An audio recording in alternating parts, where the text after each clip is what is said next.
पढ़े जी जीव विज्ञान। देखो तो सबसे पहले है कि जीव विज्ञान आखिर क्या होता है। क्या चीज़? जीव विज्ञान क्या है? तो सिंपल है कि जीव विज्ञान तो धरती पर दो चीज़ें हैं। विज्ञान की दृष्टि से देखेंगे तो दो चीज़ है, एक जीव है जिसको हम सजीव बोल सकते हैं और दूसरा निर्जीव है। तो इससे सिंपल बात क्लियर हो जाएगा कि जब हम जीव का अध्ययन करेंगे तो जीव से संबंधित जो विज्ञान है उसको क्या बोलेंगे? जीव विज्ञान बोलेंगे। और यही निर्जीव के मामले में जब हम बात करते हैं तो निर्जीव का अध्ययन करते हैं तो निर्जीव का दो तरह से अध्ययन किया जाता है, एक बाहरी अध्ययन और एक आंतरिक अध्ययन। तो जब निर्जीव का हम आंतरिक अध्ययन करेंगे तो उसको केमिस्ट्री यानी कि रसायन शास्त्र बोल देते हैं, और जब उसका बाहरी अध्ययन करते हैं तो उसको हम फिजिक्स यानी कि भौतिकी बोल देते हैं। यहाँ पर हम लोग को पढ़ना है जीव से संबंधित अध्ययन, यानी कि जीव के बारे में अध्ययन करेंगे, यही क्या कहलाएगा? जीव विज्ञान कहलाएगा। अब यहाँ एक चीज़ देखेंगे कि जो ई बुक है 11th क्लास, इसमें टोटल 6 गो इकाई है। क्या गो है? जिससे 22 गो लेसन पढ़ना है। लेकिन फर्स्ट जो इकाई देख रहे हैं, इकाई नंबर 1, इसमें ये इकाई है जीव जगत में विविधता। क्या है? जीव जगत में विविधता कहने का मतलब कि पूरा ही जितना सृष्टि है ब्रह्मांड, तो इस पूरे सृष्टि में यानी कि पृथ्वी को पकड़ा जाए तो जो जितना पृथ्वी है, इस पृथ्वी पर जीव है, तो इस जीव है इसके द्वारा एक जगत बना है। मतलब जो पृथ्वी पर जीव निवास कर रहा है तो जीव के निवास के जगह को क्या बोला जाएगा? जगत बोला जाएगा। तो जीव कहाँ निवास कर रहा है? पृथ्वी पर। तो इसके जीव जगत में विविधता क्या है? मतलब कि किस तरह से यहाँ पर जीव निवास कर रहा है, कौन कौन सी विविधता है। जिस तरह से मान लो कोई जीव है जो पानी में रहने वाला है, कोई जीव है स्थल पर रहने वाला है, कोई है कि अत्यंत ठंडा में रहेगा, कोई है जो बहुत गर्म जगह पर रहेगा। तो इसकी विविधता कैसे है? तो इसी विविधता में हम लोग पढ़ेंगे 4 गो लेसन। एक रहेगा जीव जगत। जीव जगत मतलब ये जो जीव है, जीवों का जगत यानी कि कितना संख्या में जीव है, क्या जीवों की संख्या प्रजाति जो है सेम है, या फिर विविधता जो है जीव जगत जो है एक तरह से कितनी मात्रा में जीव है, क्या एक दो जीव हैं या फिर लाखों करोड़ों प्रजातियों के रूप में है। उसके बाद पढ़ेंगे जीव जगत का वर्गीकरण। क्या पढ़ेंगे? जीव जगत का वर्गीकरण कि ये जो जीव है इसके रहने के आधार पर हम किस तरह से वर्गीकरण करेंगे, कौन कौन से जीव को किस वर्ग में रखा जाएगा, ये पढ़ेंगे। तीसरा जो है इसमें हम लोग पढ़ेंगे वनस्पति जगत। वनस्पति जगत मतलब कि जो वन है, पेड़ पौधा से जो रिलेटेड है, इस जगत के बारे में पढ़ेंगे। और उसके बाद पढ़ेंगे हम लोग प्राणी जगत में, प्राणी जगत या फिर जंतु जगत, मतलब इसमें गाय भैंस आ सकता है, छोटा मोटा जो जीव जंतु है वो आ सकता है, मानव भी इसमें आ सकता है। तो हम लोग सबसे पहले ही थोड़ा सा जीव जगत के बारे में और जानेंगे कि ये जीव जगत आखिर है क्या। तो देखो कि जीव जगत जो है, ये जीव विज्ञान सभी प्रकार के जीवन रचना एवं प्रकर्मों का विज्ञान है। मतलब जितने भी तरह का जीव है उन्हीं की जो उनके जीवन के लिए पूरे जीवन में जो प्रक्रिया घटता है उसके ही अध्ययन को क्या बोला जाएगा? जीव विज्ञान के अंतर्गत रखा जाएगा। और जीव जगत जो है ये कौतूहल विविधताओं से परिपूर्ण है, मतलब कि बहुत विविधतापूर्ण है। कैसा है? विविधतापूर्ण। शुरुआती में जब हम लोग बोल सकते हैं कि प्राचीन काल के समय किस तरह से मानव जीवों और निर्जीवों में, मतलब कि सजीव और निर्जीव में अंतर करता, कुछ तो गुण होगा ना जिसके आधार पर वो रख लेता। क्योंकि आज तो अनेक प्रकार के यंत्र है जिसके माध्यम से हम जो नहीं दिख रहा है उसको भी जीव मानते हैं। लेकिन जब माइक्रोस्कोप नहीं था, छोटे जीवों को देखने के लिए कोई यंत्र नहीं था, तब कैसे मालूम चलता?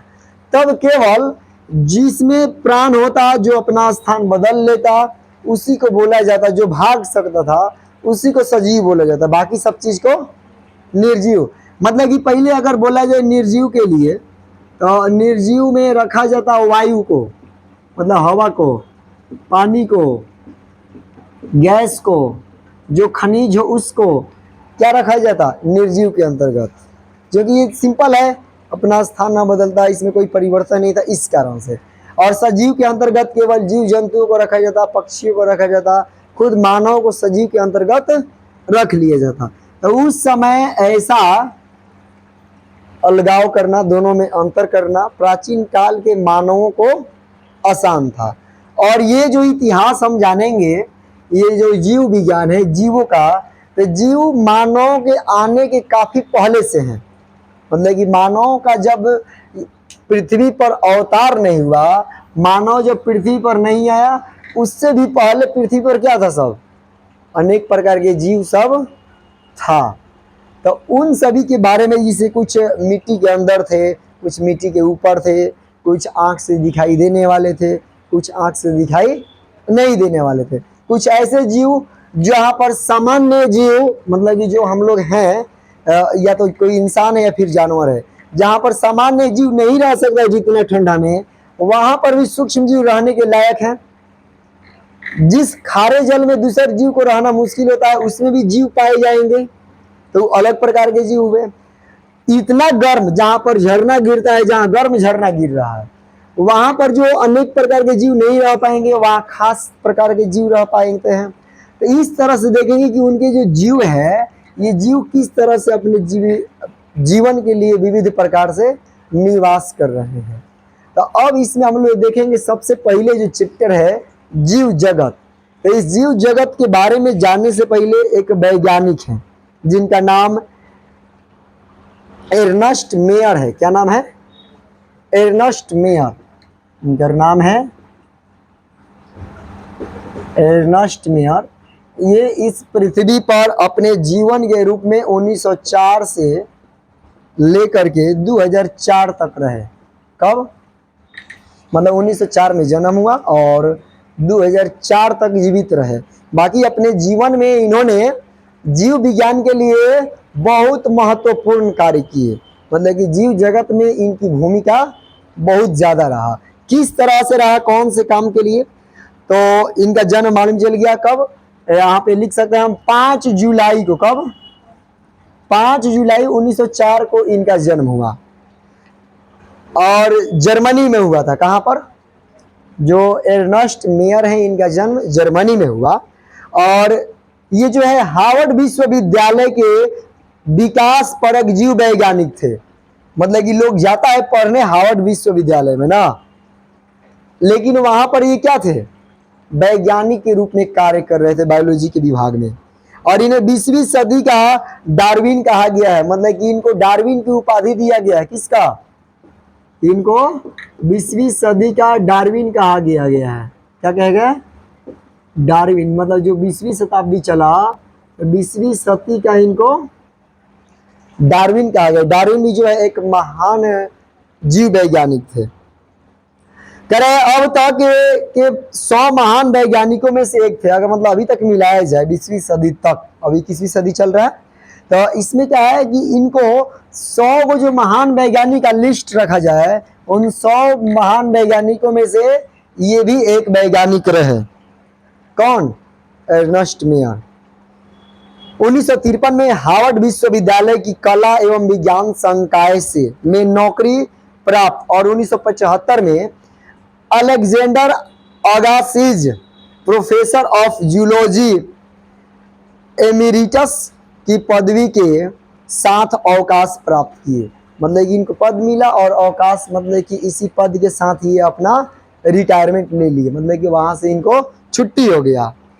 अपने 80 सालों के कार्य जीवन में पक्षी विज्ञान, मतलब कि ये जो है एर्नस्ट मेयर, ये अपने 80 साल के जीवन में कौन कौन से कार्य किए? तो इनका जीवन में कार्य है पक्षी विज्ञान, वर्गीकरण विज्ञान, प्राणी भूगोल विकास, वर्गीकी एवं जीव के विकास के इतिहास में एवं दर्शन आदि पर अनुसंधान केंद्रित रहा। मतलब कि ये एक विषय में नहीं रहे, बल्कि बहुत सारे विषयों में क्या रहे? एक तरह से ज्ञाता रहे और उन सभी विषयों के बारे में ये बताते रहे। तो यहाँ लिख लोगे कि ये जो एर्नस्ट मेयर हैं, ये अपने 80 साल के जीवन में कौन कौन से क्षेत्र में भूमिका अदा किए। मतलब एक ही क्षेत्र तो नहीं। एर्नस्ट मेयर है, ये 80 साल तक जीवित रहे, और 80 साल में इन्होंने क्या किया है इस चीज को देखना है।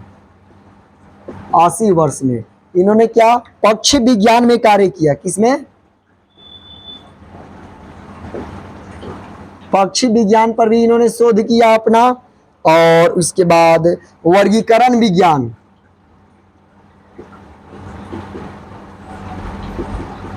वर्गीकरण विज्ञान का मतलब है कि जीव जंतुओं को जब अलग अलग भागों में बांटा गया।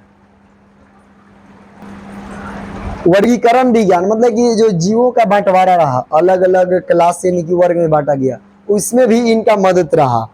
प्राणी भूगोल विकास,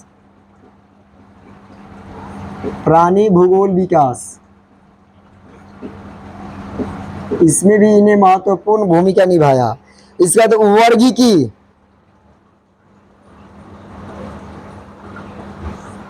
वर्गीकी एवं जीव विज्ञान, मतलब कि जो बायोलॉजी बोला जाए।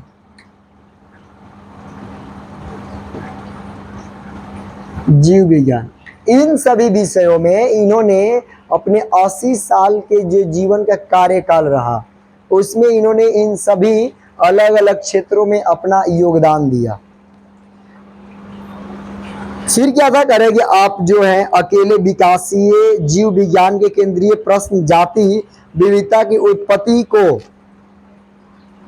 खड़ा किया जो आज सच है। मतलब कि ये जो बंटवारा बोला जाए, इन्होंने ऐसे प्रश्नों को क्या किया, विविधता को सामने किया, खड़ा किया, जो कि आज क्या है, सच है। और इसके साथ ही अपने हाल ही में स्वीकृत वैज्ञानिक जाति वर्गीकी की परिभाषा की अगुवाई की। मतलब जो वर्गीकी है, तो वर्गीकी चैप्टर है, इसमें केवल इस अध्याय में हम लोग को इस इकाई में यही पढ़ना है या फिर जानना होता है कि किस जीव को कैसे वर्ग में रखा जाता है, किस तरह के जीव को कौन से अलग वर्ग में रखा जाए।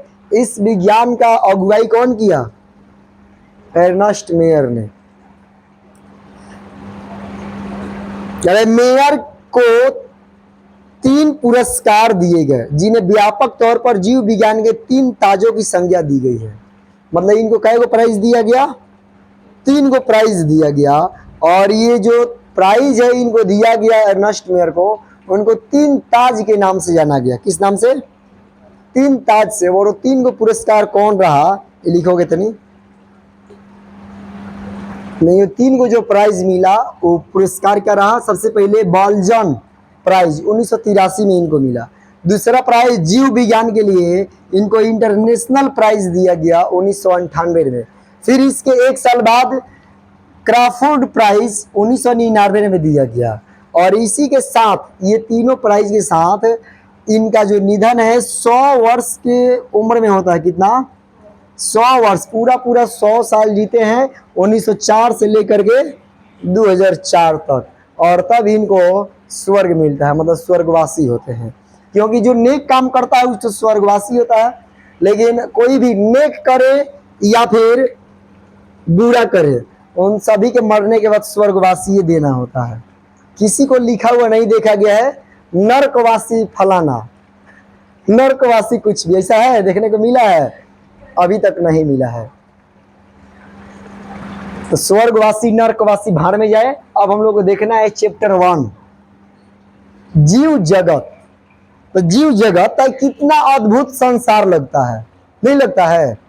कितना खतरनाक संसार है। इसमें जीव जो है एकदम निराला है, सब क्या है?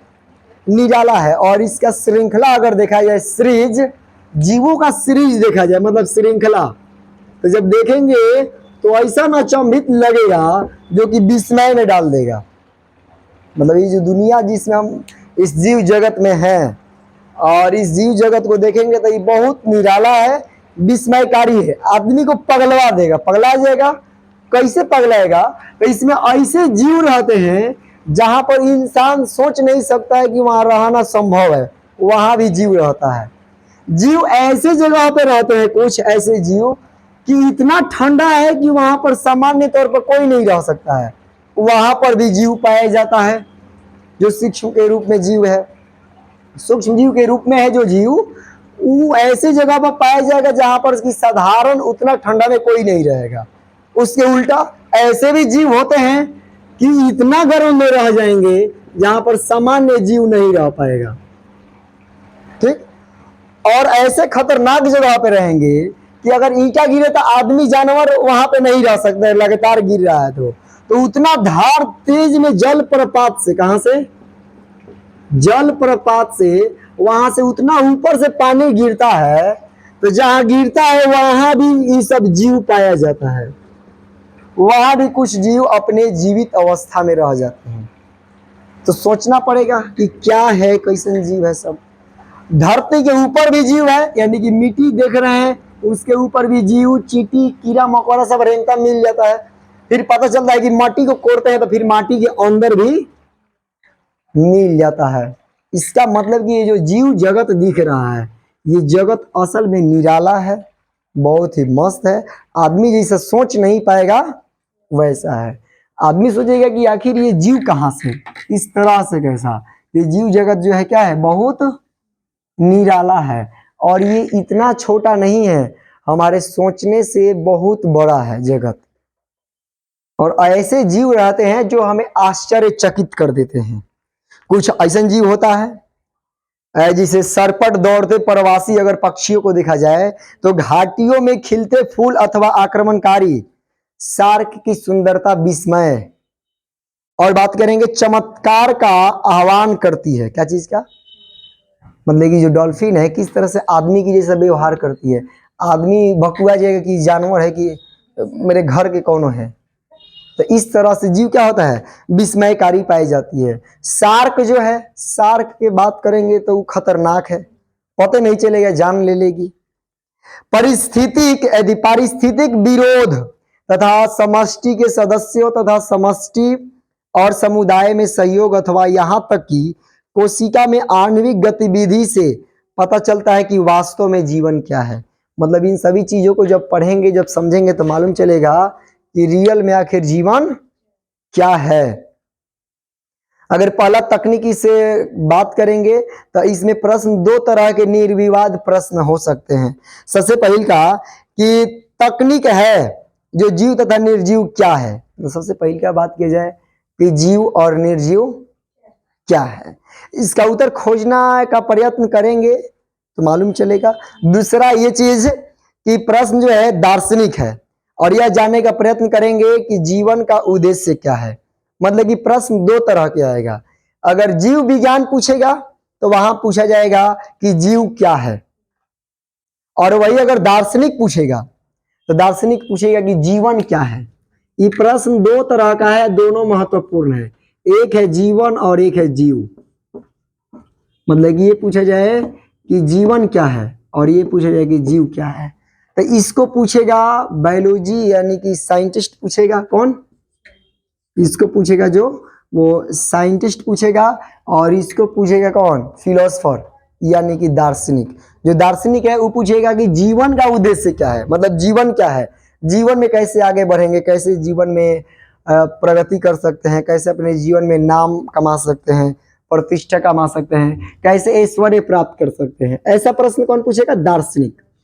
और जो वैज्ञानिक है वो क्या पूछेगा कि जीव क्या है, किस तरह से जीव का जो जीवन है ये किस तरह से प्रक्रिया पर चलता है, कौन कौन सा अंग किस तरह से कार्य करता है, जन्म से लेकर के मरने तक इसके शरीर में कौन सा परिवर्तन होता है, ये पूछेगा। जीव क्या है में आंसर बताया जाएगा, और जीवन क्या है ये क्वेश्चन जो है इसका आंसर दार्शनिक बताएगा।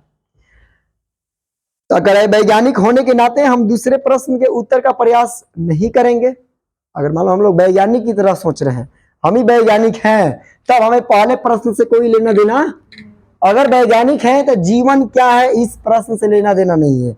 वैज्ञानिक है तो हमें जीव क्या है इस प्रश्न को ज्यादा महत्व देने की जरूरत है, इस प्रश्न पर बात करेंगे। तो सबसे पहले इसी क्वेश्चन का आंसर जानेंगे कि आखिर जीव क्या है।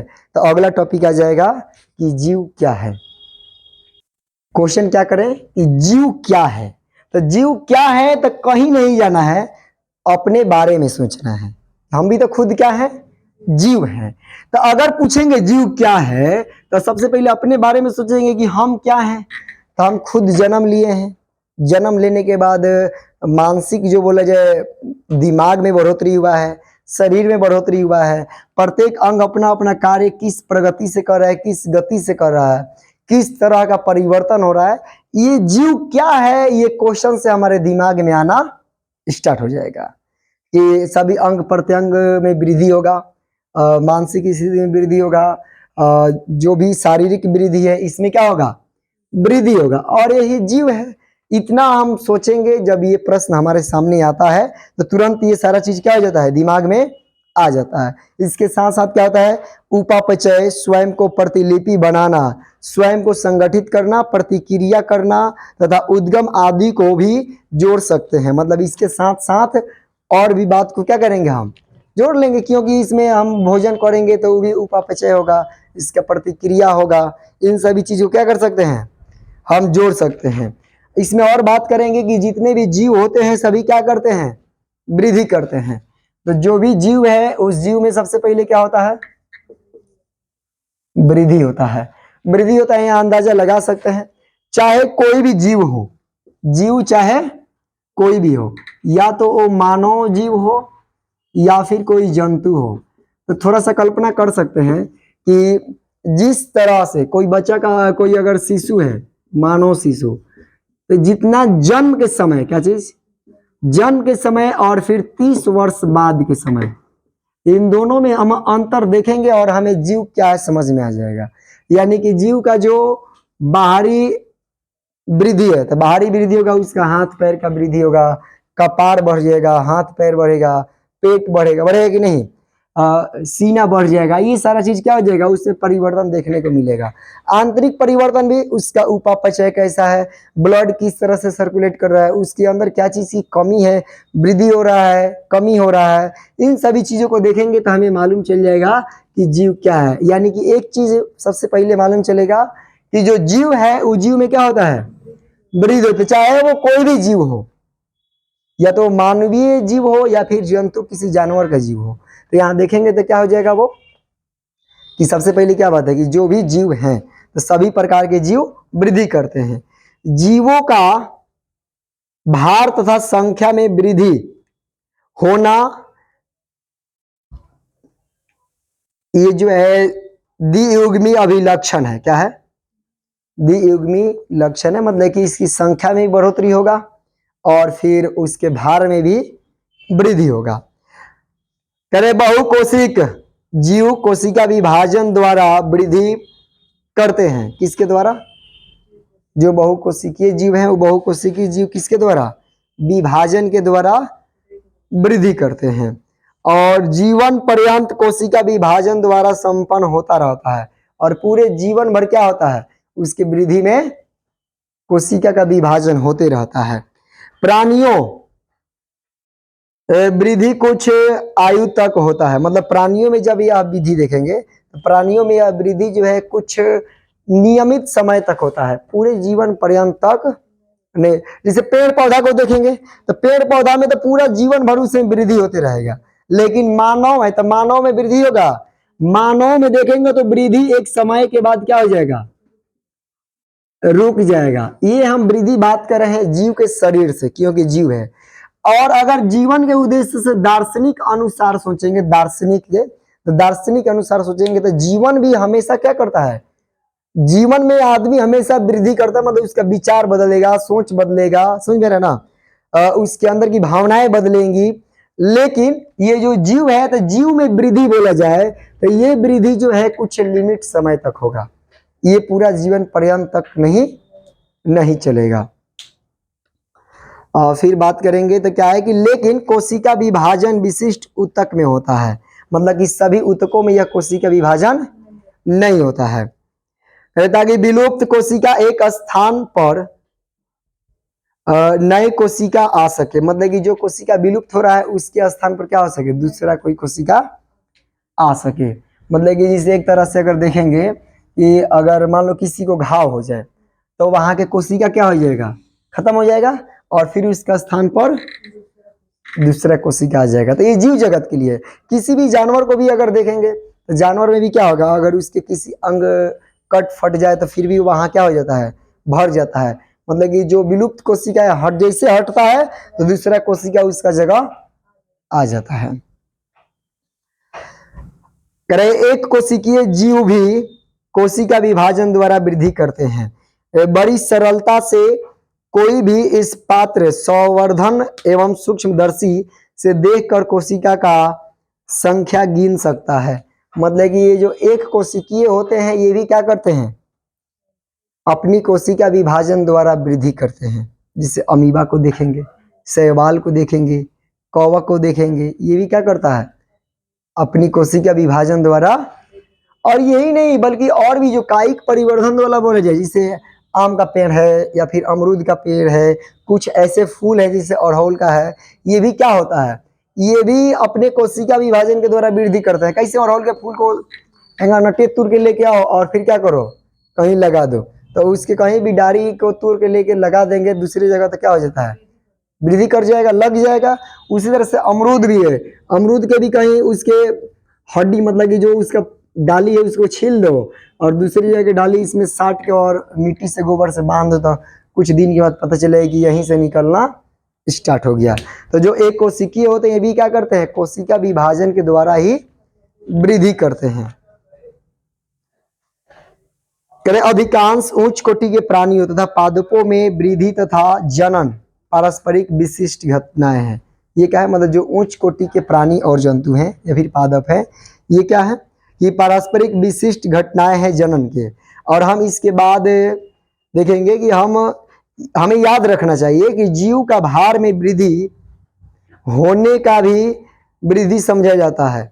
मतलब कि अगर जीव के भार में वृद्धि हो रहा है तो भी जीव में वृद्धि समझा जाएगा। मतलब कोई 45 किलो का है और अगले टाइम में 50 किलो का हो जाए, इसका मतलब बोला जाए कि इसमें वृद्धि हो रहा है, हुआ है। पर्वत ग्लेशियम तथा रेत के टीले भी वृद्धि करते हैं। मतलब कि पर्वत, ग्लेशियर और रेत ये भी क्या करते हैं, वृद्धि करते हैं। मतलब कि इनकी भी मात्रा में वृद्धि होती है। लेकिन निर्जीव में इस प्रकार की वृद्धि उनका सतह पर पदार्थों के एकत्र होने के कारण होती है। मतलब कि निर्जीव में ऐसा वृद्धि नहीं होता है जिस तरह से हमारे शारीरिक रूप से होता है, बल्कि निर्जीव में वृद्धि ऐसे होता है कि उसके ऊपर कुछ और परत आकर के जम जाए तो निर्जीव में परत हो जाएगा। जैसे मान लो हमारा घर बन गया और घर बनने के बाद क्या है कि उसमें हम ईंटा लगाए हैं और ईंटा लगाने के बाद इसके ऊपर आकर के काई जम गया है, तो इसका मतलब कि इसके भी मात्रा में क्या हो गया, वृद्धि हो गया। तो निर्जीव में क्या है कि उसके ऊपर दूसरा कोई परत आकर के जमेगा तब। और जीव में वृद्धि का मतलब है कि उसके आंतरिक जो वृद्धि होगा, उसका वजन बढ़ जाना, उसके शरीर का रूप बदल जाना, शरीर का हाइट बदल जाना, समझ में रहा ना, तब उसको बोलेंगे कि जीव में वृद्धि हो रहा है। और इसी तरह से अनेक जीव में भी होता है। कह जीवों में यह वृद्धि जो है अंदर की ओर से होता है। कहां से, मतलब जीव में जो यह वृद्धि देखेंगे वो अंदर की ओर से होगा। जिसे बताए हम कि अगर निर्जीव है तो उसके ऊपरी भाग से होगा, और यही जीव में जो है तो जीव में वृद्धि कैसे होगा, उसके आंतरिक भाग से होगा। इसलिए वृद्धि को जीवों का एक विशिष्ट गुण नहीं मान सकते हैं। तो इसलिए ये वृद्धि वाला जो बात बोले ये तो निर्जीव में भी होता है और सजीव में भी होता है। बस अंतर है कि निर्जीव में बाहरी परिवर्तन, बाहरी परत के आने से होगा और सजीव में आंतरिक। तो इस तरह से हम वृद्धि को हम विशिष्ट गुण नहीं मान सकते। मान सकते हैं कि सजीव में जो है वृद्धि करना ये विशिष्ट गुण है। इसका मतलब कि यहाँ पर इसको हम क्या ठहरा सकते हैं कि आप जो बोल रहे हैं गलत है, कि जो सजीव होता है वो वृद्धि करता है। सजीव वृद्धि करता है तो यहाँ निर्जीव भी तो वृद्धि कर रहा है। बस यही कि आंतरिक वृद्धि है और इसमें बाहरी वृद्धि है। तो इसका मतलब कि हम एक स्पेशल क्वालिटी यानी कि स्पेशल प्रॉपर्टीज नहीं मानेंगे कि जो जीव है वो वृद्धि करता है।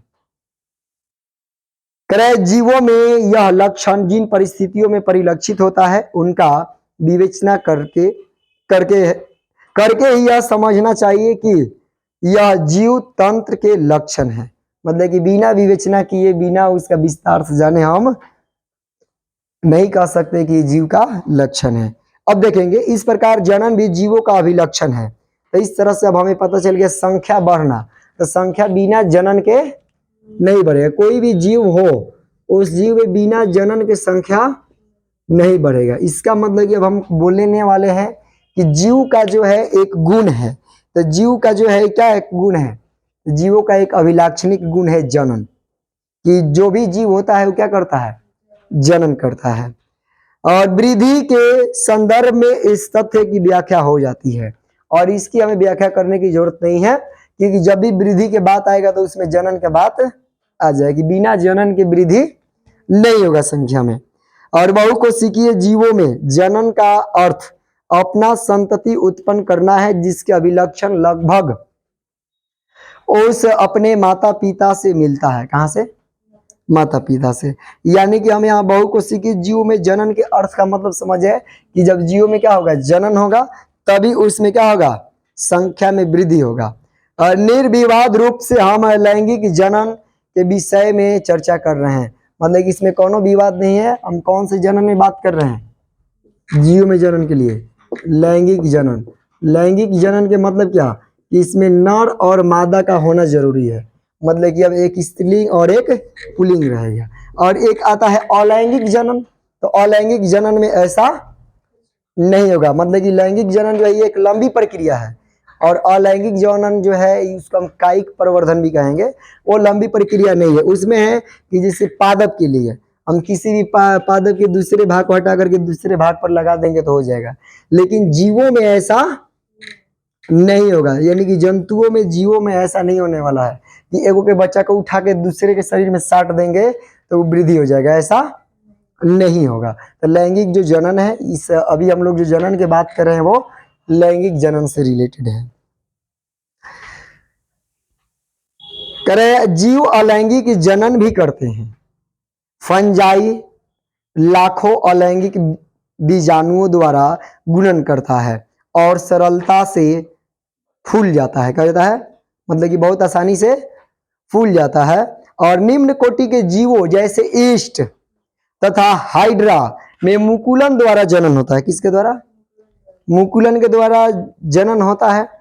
और प्लेनेरिया, जिसको हम कृमि कहेंगे, चपटा कृमि, में वास्तविक पुनर्जनन होता है, अर्थात एक खंड जीव अपने शरीर के लुप्त अंग का पुनः प्राप्त कर लेता है। मतलब कि एक अंग, जो शरीर का अंग अगर विलुप्त हुआ है तो उसको फिर से क्या कर लेता है, प्राप्त कर लेता है, और इस प्रकार एक नया जीव बन जाता है। मतलब जिस तरह से कवक है उसी तरह से फंजाई भी है, कि जैसे ही अंग लुप्त होता है तो फिर वो अंग, जो अंग है वो क्या हो जाता है, एक फिर से पूर्ण रूप से अपना जीव का निर्माण कर लेता है, यानी कि जीव का रूप धारण कर लेता है। और इस तरह से देखेंगे कि कोशिका की संख्या जो है अथवा भार में वृद्धि होने को वृद्धि के रूप में परिभाषित पहले हम लोग पढ़े, कि अगर संख्या में वृद्धि हो रहा है और उसके भार में वृद्धि हो रहा है, इसका मतलब कि वो क्या है, जीव है। अब तक हमने देखा कि एक कोशिकीय जीव में वृद्धि तथा जनन, इन दोनों शब्दों के उपयोग के विषय में सुस्पष्ट नहीं, मतलब एकदम से क्लियर नहीं है कि हम वृद्धि बोल ही सकते हैं, मतलब ये बोलना जायज नहीं है, या फिर संख्या में वृद्धि के लिए। अरे जीवों में भी कुछ ऐसे भी जीव हैं जो जनन नहीं करते, जैसे कि खेसर या फिर खच्चर, ये सभी क्या है, अपना जनन नहीं करते। मधुमक्खी, मानव युगल आदि कर, इस प्रकार जनन भी जीवों का समग्र विशिष्ट गुण नहीं हो सकता, मतलब ये लक्षण भी नहीं हो सकता है, क्योंकि सभी जीव जो है जनन नहीं कर सकते। मतलब कि हम इन दोनों चीज को नहीं मान सकते आमतौर पर, और पिछले अध्यायों के आधार पर हम ये चीज मानते थे कि जो जीव है इन इन गुणों को अपनाएगा, लेकिन ऐसे आगे बढ़ने के बाद पता चल रहा है कि नहीं, ये सजीव और निर्जीव कोनों पर लागू नहीं होता है। सो दोनों पर सेम भी लागू हो रहा है और किसी पर हो भी नहीं रहा है। करें यद्यपि कोई भी निर्जीव वस्तु जनन अथवा अपना प्रतिलिप बनाने में अक्षम है, मतलब कि वो अपना प्रतिलिप नहीं बना सकता है। जैसे एगो ईंटा है, तो ईंटा को रखेंगे तो कुछ देर के बाद या फिर कुछ दिन के बाद फिर उसी की जैसे एक और ईंटा बन जाएगा अपने से, नहीं होगा। यानी कि इस प्रक्रिया को करने में वो क्या है, अक्षम है, मतलब कि वो नहीं कर सकता है। इसके बाद पढ़ेंगे कि जीवों का दूसरा लक्षण उपा अपचयन, सभी जीव जो है रसायन में बने होते हैं। तो देखेंगे कि पूरा जो जीव है वो रसायन से कैसे बने होते हैं। और अभी के लिए नहीं रहना।